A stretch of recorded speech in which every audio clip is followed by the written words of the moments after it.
Дайте најавите председателе. Добиевте две процедурални.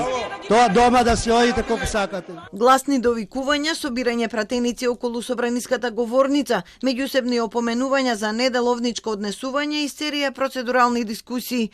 Вака опозицијата го дочека обидот на спикерот Талат Џафери и пратеници од СДСМ да се стави точка за разрешување на Фадил Зендели од член во Комисијата за избори и именувања.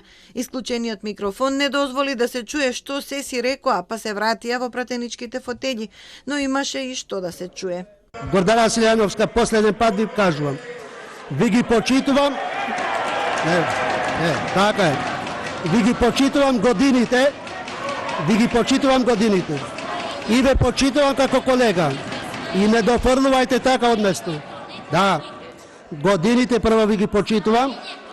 За знаењето ќе спориме после и ќе збориме. Да, така. Така. Така е.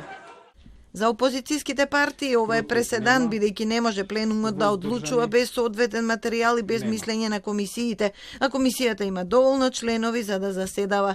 ВМРО ДПМН се закани со бојкот на координациите, бидејќи власта на брзина одлучила да го смени составот на комисијата и да избере партиски уставни судии.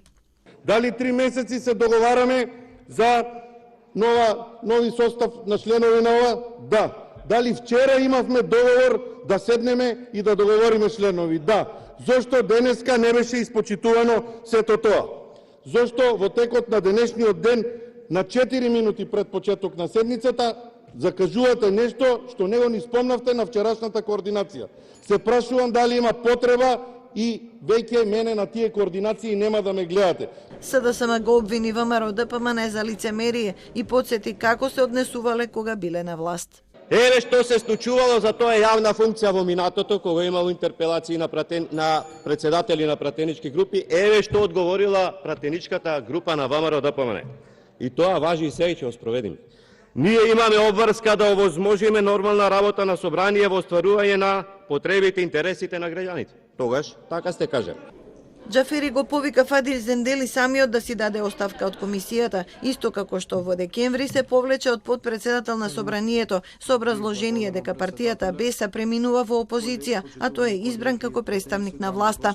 Мнозинството инсистира на деловничкото правило за политички баланс во комисиите, според кој местото на БЕСА треба да го заземе пратеник од СДСМ. Заради ваквите несогласувања, комисијата не заседава со месеци, а Уставниот суд работи со 5 од подребните 9 судии.